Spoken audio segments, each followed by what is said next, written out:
श्री राम, जय बागेश्वर धाम, जय गुरु कृपा। आज हम वाल्मीकि रामायण के सुंदरकांड के 63वें सर्ग को हिंदी में पढ़ेंगे। जय राम रमणम समनम भव ताप भयाकुल पाहि जनम अब देश सुरेश रमेश विभो शरणागत मागत पाहि प्रभो। जय राम रमणम समनम। जय श्री राम। 63वां सर्ग हिंदी में। बानर दधिमुख को माथा टेक प्रणाम करते देख बानर शिरोमणि सुग्रीव का हृदय उद्विग्न हो उठा। वे उनसे इस प्रकार बोले, उठो उठो, तुम मेरे पैरों पर कैसे पड़े हो? मैं तुम्हें अभयदान देता हूँ, तुम सच्ची बात बताओ। कहो, किसके भय से यहाँ आए हो? जो पूर्णतः हितकर बात हो उसे बताओ, क्योंकि तुम सब कुछ कहने के योग्य हो। मधुवन में कुशल तो है ना? बानर, मैं तुम्हारे मुख से यह सब सुनना चाहता हूँ। महात्मा सुग्रीव के इस प्रकार आश्वासन देने पर महाबुद्धिमान दधिमुख खड़े होकर बोले, राजन, आपके पिता ऋषराजा ने, बाली ने और आपने भी पहले कभी जिस वन के मनमाने उपभोग के लिए किसी को आज्ञा नहीं दी थी, उसी का हनुमान आदि वानरों ने आज नाश कर दिया।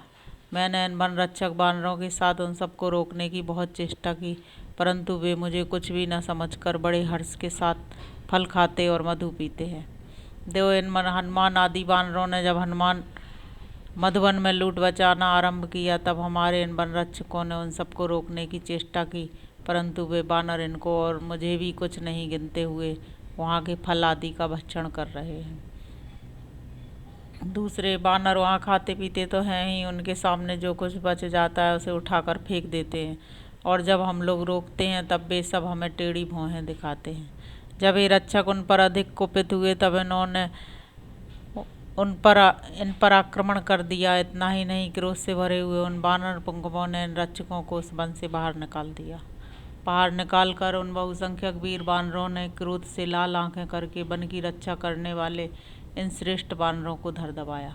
किन्हीं को थप्पड़ों से मारा, किन्हीं को घुटनों से रगड़ दिया, बहुतों को इच्छानुसार घसीटा और कितनों को पीठ के बल पटक कर आकाश दिखा दिया। प्रभु, आप जैसे स्वामी के रहते हुए सूरवीर वन रक्षक उनके द्वारा इस तरह मारे पीटे गए हैं, और वे अपराधी बानर अपनी इच्छा के अनुसार सारे मधुवन का उपभोग कर रहे हैं।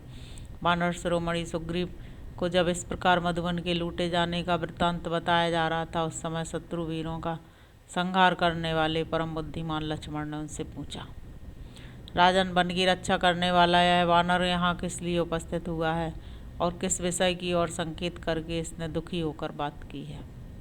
महात्मा लक्ष्मण के इस प्रकार पूछने पर बातचीत करने में कुशल सुग्रीव ने यूँ उत्तर दिया, आर्य लक्ष्मण, वीर वानर दधिमुख ने मुझसे यह कहा है कि अंगद आदि वीर वानरों ने मधुवन का सारा मधु खा पी लिया है। इसकी बात सुनकर मुझे यह अनुमान होता है कि वे जिस कार्य के लिए गए थे उसे अवश्य उन्होंने पूरा कर लिया है, तभी उन्होंने मधुवन पर आक्रमण किया है। यदि वे अपना कार्य सिद्ध करके न आए होते तो उनके द्वारा ऐसा अपराध नहीं बना होता। वे मेरे मधुवन को लूटने का साहस नहीं कर सकते थे। जब रक्षक उन्हें बारंबार रोकने के लिए आए तब उन्होंने इन सबको पटक कर घुटनों से रगड़ा है, तथा इन बलवान बानर दधिमुख को भी कुछ नहीं समझा है। यही मेरे उस वन के मालिक या प्रधान रक्षक हैं। मैंने स्वयं ही इन्हें इस कार्य में नियुक्त किया है। इससे जान पड़ता है उन्होंने देवी सीता का दर्शन अवश्य कर लिया। इसमें कोई संदेह नहीं है, यह काम और किसी का नहीं, हनुमान जी का ही है। इस कार्य को सिद्ध करने में हनुमान जी के सिवा और कोई कारण बना हो ऐसा संभव नहीं है। बानर शिरोमणि हनुमान में ही कार्य सिद्धि की शक्ति और बुद्धि है। उन्हीं में उद्योग, पराक्रम और शास्त्र ज्ञान भी प्रतिष्ठित है। जिस दल के नेता जाम्बान और महाबली अंगद हों तथा अधिष्ठाता हनुमान हो, उस दल को विपरीत परिणाम असफलता मिले यह संभव नहीं है। दक्षिण दिशा से सीता जी का पता लगाकर लौटे हुए अंगद आदि वीर बानर पुंगवों ने उस मधुवन पर प्रहार किया है, जिसे पद्दलित करना किसी के लिए भी असंभव था। उन्होंने मधुवन को नष्ट किया, उजाड़ा, और सब बानरों ने मिलकर समूचे वन का मनमाने ढंग से उपभोग किया। इतना ही नहीं, उन्होंने वन के रक्षकों को भी दे मारा और उन्हें अपने घुटनों से मार मार कर घायल किया। इसी बात को बताने के लिए विख्यात पराक्रमी बानर दधिमुख, जो बड़े मधुरभाषी हैं, यहाँ आए हैं। महाबाहु सुमित्रानंदन, इस बात को आप ठीक समझें कि अब सीता का पता लग गया, क्योंकि वे सभी वानर उस वन में जाकर मधु पी रहे हैं। पुरुष प्रवर विदेह नंदिनी का दर्शन किए बिना उस दिव्य वन का, जो देवताओं से मेरे पूर्वज को वरदान के रूप में प्राप्त हुआ है, वे विख्यात वानर कभी विध्वंस नहीं कर सकते थे। सुग्रीव के मुख से निकली हुई कानों को सुख देने वाली यह बात सुनकर धर्मात्मा लक्ष्मण श्री रामचंद्र जी के साथ बहुत प्रसन्न हुए।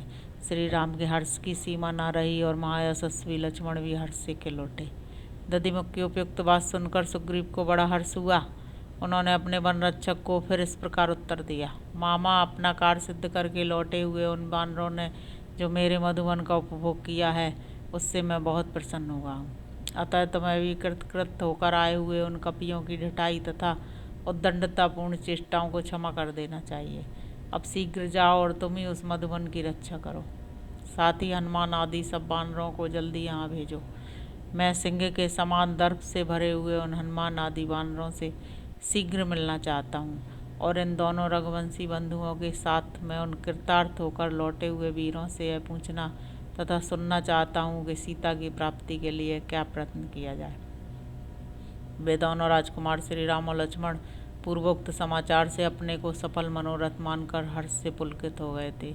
उनकी आंखें प्रसन्नता से खिल उठी थीं। उन्हें इस तरह प्रसन्न देख तथा अपने हर्षोत्फुल्ल अंगों से कार्य सिद्धि को हाथों से में आई हुई जान वानर राज सुग्रीव अत्यंत आनंद में निमग्न हो गए। इस प्रकार श्री वाल्मीकि निर्मृतार्थ रामायण आदि काव्य के सुंदर कांड में 63वां सर्ग पूरा हुआ। अब हम 64वां सर्ग हिंदी में पढ़ेंगे।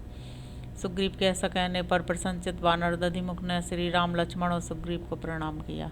सुग्रीव तथा उन महाबली रघुवंशी बंधुओं को प्रणाम करके वे सूरवीर वानरों के साथ आकाश मार्ग से उड़ चले। जैसे पहले आए थे उतने ही शीघ्रता में वे वहां जा पहुंचे और आकाश से पृथ्वी पर उतरकर उन्होंने उस मधुवन में प्रवेश किया।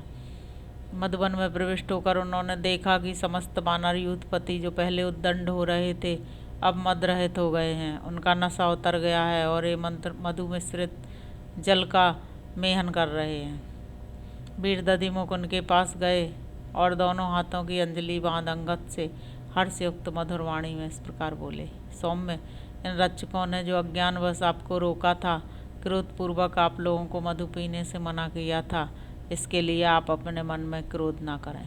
आप लोग दूर से थके मांदे आए हैं, अतः फल खाइए और मधु पीजिए।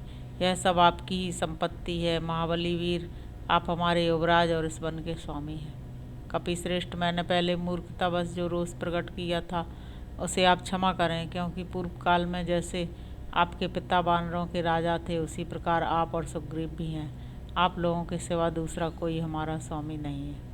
निष्पाप युवराज, मैंने यहाँ से जाकर आपके चाचा सुग्रीव से इन सब वानरों के यहाँ पधारने का हाल कहा था। इन वानरों के साथ आपका आगमन सुनकर वे बहुत प्रसन्न हुए। इस वन के विध्वंस का समाचार सुनकर भी उन्हें रोष नहीं हुआ। आपके चाचा वानरराज सुग्रीव ने बड़े हर्ष के साथ मुझसे यह कहा है कि उन सबको शीघ्र यहाँ भेजो। दधिमुख की यह बात सुनकर बातचीत करने में कुशल कपिश्रेष्ठ अंगद ने उन सबसे मधुर वाणी में कहा।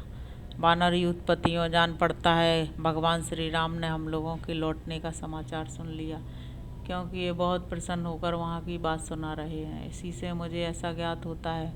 अतः शत्रुओं को संताप देने वाले वीरों, कार्य पूरा हो जाने पर अब हम लोगों को यहाँ अधिक नहीं ठहरना चाहिए। पराक्रमी वानर इच्छानुसार मधु पी चुके, अब यहाँ कौन सा कार्य शेष है, इसलिए वहीं चलना चाहिए जहाँ वानर राज सुग्रीव है। वानर पुंगवों, आप सब लोग मिलकर मुझसे जैसा कहेंगे मैं वैसा ही करूँगा, क्योंकि कर्तव्य के विषय में मैं आप लोगों के अधीन हूँ। यद्यपि मैं युवराज हूँ तो भी आप लोगों पर हुक्म नहीं चला सकता। आप लोग बहुत बड़ा कार्य पूर्ण करके आए हैं, अतः बलपूर्वक आप पर शासन चलाना कदापि उचित नहीं है। उस समय इस तरह बोलते हुए अंगद का उत्तम वचन सुनकर सब वानरों का चित्त प्रसन्न हो गया और वे इस प्रकार बोले। राजन कपिश्रेष्ठ, स्वामी होकर भी अपने अधीन रहने वाले लोगों से कौन इस तरह की बात करेगा।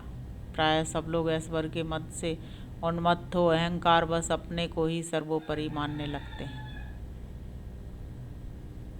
आपकी यह बात आपके ही योग्य है। दूसरे किसी के मुंह से प्रायः ऐसी बात नहीं निकलती। यह नम्रता आपकी भावी शुभ योग्यता का परिचय दे रही है। हम सब लोग भी जहाँ वानर वीरों के अविनाशी पति सुग्रीव विराजमान है वहाँ चलने के लिए उत्साहित हो यहाँ आपके समीप आए हैं। वानर श्रेष्ठ, आपकी आज्ञा प्राप्त हुए बिना हम वानरगण कहीं एक पग भी नहीं जा सकते, यह आपसे सच्ची बात कहते हैं। वे वानरगण जब ऐसी बातें कहने लगे तब अंगद बोले, बहुत अच्छा, अब हम लोग चलें। इतना कहकर वे महाबली वानर आकाश में उड़ चले। आगे आगे अंगद और उनके पीछे वे समस्त वानर युद्धपति उड़ने लगे।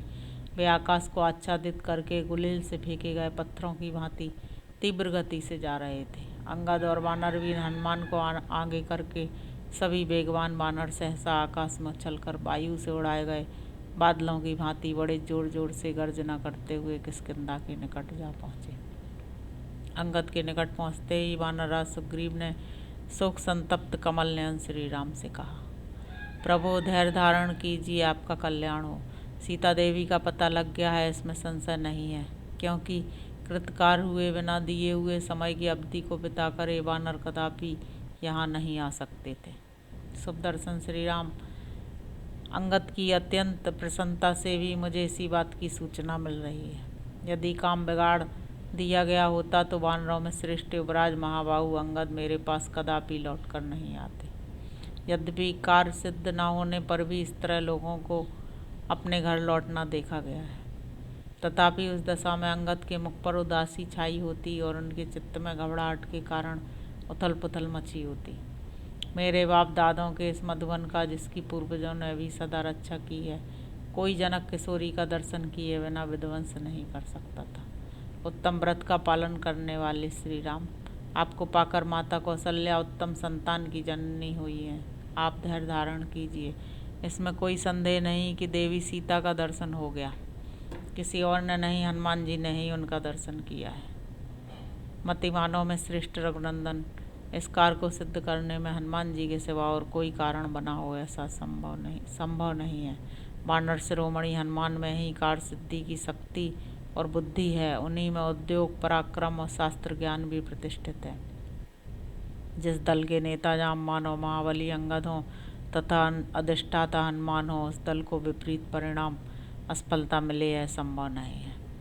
अमित पराक्रमी श्री राम, अब आप चिंता न करें। यह वनवासी वानर जो इतने अहंकार में भरे हुए आ रहे हैं, कार्य सिद्ध हुए बिना इनका इस तरह आना संभव नहीं था। इनके मधु पीने और वन उजाड़ने से भी मुझे ऐसा ही प्रतीत होता है। वे इस प्रकार कह ही रहे थे कि उन्हें आकाश में निकट से वानरों की किलकारियाँ सुनाई दी। हनुमान जी के पराक्रम पर गर्व करके किष्किंधा के पास आ गर्जना करने वाले वे वनवासी वानर मानो सिद्धि की सूचना दे रहे थे। उन वानरों का वह सिंहनाद सुनकर कपिश्रेष्ठ सुग्रीव का हृदय हर्ष से खिल उठा। उन्होंने अपनी पूंछ लंबी एवं ऊंची कर दी। इतने में ही श्री रामचंद्र जी के दर्शन की इच्छा से अंगद और वानर वीर हनुमान को आगे करके वे सब वानर वहां आ पहुँचे। वे अंगद आदि वीर आनंद और उत्साह से भरकर वानरराज सुग्रीव तथा रघुनाथ जी के समीप आकाश से नीचे उतरे। महाबाहु हनुमान ने श्री रघुनाथ जी के चरणों में मस्तक रखकर प्रणाम किया और उन्हें यह बताया कि देवी सीता पातिव्रत्य के कठोर नियमों का पालन करती हुई शरीर से सकुशल है। मैंने देवी सीता का दर्शन किया है। हनुमान जी के मुख से अमृत के समान मधुर वचन सुनकर लक्ष्मण सहित श्री राम को बड़ी प्रसन्नता हुई।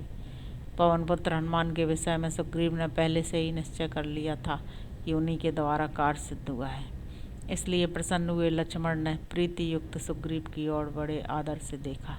शत्रु वीरों का संहार करने वाले श्री रघुनाथ जी ने परम प्रीति और महान सम्मान के साथ हनुमान जी की ओर देखा।